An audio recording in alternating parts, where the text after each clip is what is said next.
हमारे YouTube channel संगीत सहयोग केंद्र में स्वागत है। आज हम लोग वाद्य यंत्र से संबंधित 10 प्रश्न करने वाले जो कि एनसीईआरटी से होगा। तो चलिए आज का पहला प्रश्न ये रहा, पंबई किस वर्ग का वाद्य यंत्र है? पंबई किस वर्ग का वाद्य यंत्र है? तो पंबई अवनद वाद्य है। इस वाद्य यंत्र का अधिक प्रयोग आंध्र प्रदेश में किया जाता है। चलिए अगला प्रश्न, खोल को कर्नाटक में क्या कहा जाता है? खोल को कर्नाटक में क्या कहा जाता है? खोल को कर्नाटक में घुमाटे कहा जाता है, तमिलनाडु में जुमुक्कू कहा जाता है, गोवा महाराष्ट्र इस समय घूमट के नाम से जाना जाता है।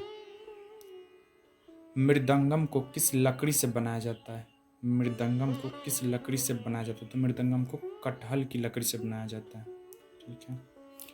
और मृदंगम की लंबाई लगभग 22 से 24 इंच होती है। इसका मध्य जो बीच वाला जो व्यास होता है उसका लगभग 12 इंच होती है। दक्षिण भारत में स्याही को क्या कहा जाता है?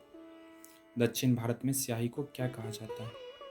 तो दक्षिण भारत में स्याही को सोरू के नाम से जाना जाता है। तविल वाद्य यंत्र का प्रयोग किस संगीत के लिए किया जाता है? तविल, इसे थबिल भी बोला जाता है। तविल या थबिल वाद्य यंत्र का प्रयोग किस संगीत के लिए किया जाता है? तो इसका प्रयोग अधिकतर लोक संगीत में किया जाता है। दक्षिण भारत में केरल राज्य का प्रमुख अवनद वाद्य है और इसकी आवाज़ जो होती है बहुत तीव्र होती है।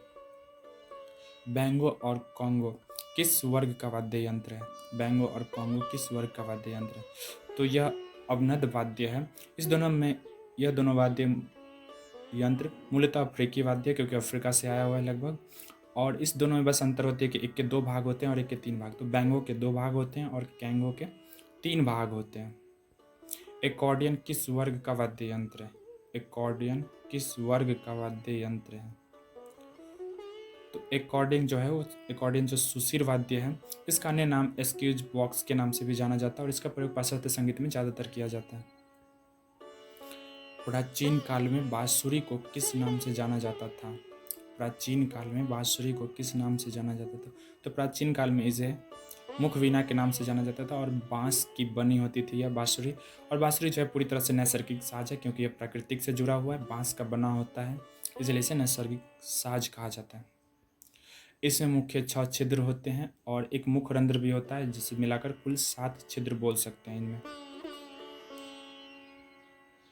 पन्नालाल घोष किस वाद्य यंत्र से संबंधित है? पन्नालाल घोष किस वाद्य यंत्र से संबंधित है? तो पन्नालाल घोष बांसुरी से संबंधित है और इसके अन्य अन्य कलाकार जो है जैसे रघुनाथ सेठ हो गए, हरिप्रसाद चौरसिया हो गए, रोनू मजूमदार हो गए, सिकल सिस्टर्स हो गए, ये अन्य कलाकार भी हैं जो कि बांसुरी वादक हैं।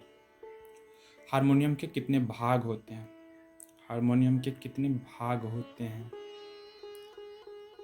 तो हारमोनियम के 4 भाग होते हैं जिसमें पहला होता है धोकनी जिससे हवा दिया जाता है, और वायु कक्ष जिसमें हवा भरी होती है, और 3 कुंजिया जिसको बटन या की बोलते हैं, और चौथा होता है रीड। और हारमोनियम सुशीर वाद्य है। अगर आप लोग को ये प्रश्न अच्छा लगा हो तो आप लोग कमेंट करके जरूर बताइएगा और आगे से किस टॉपिक पे चाहिए ये भी बताना नहीं भूलिएगा।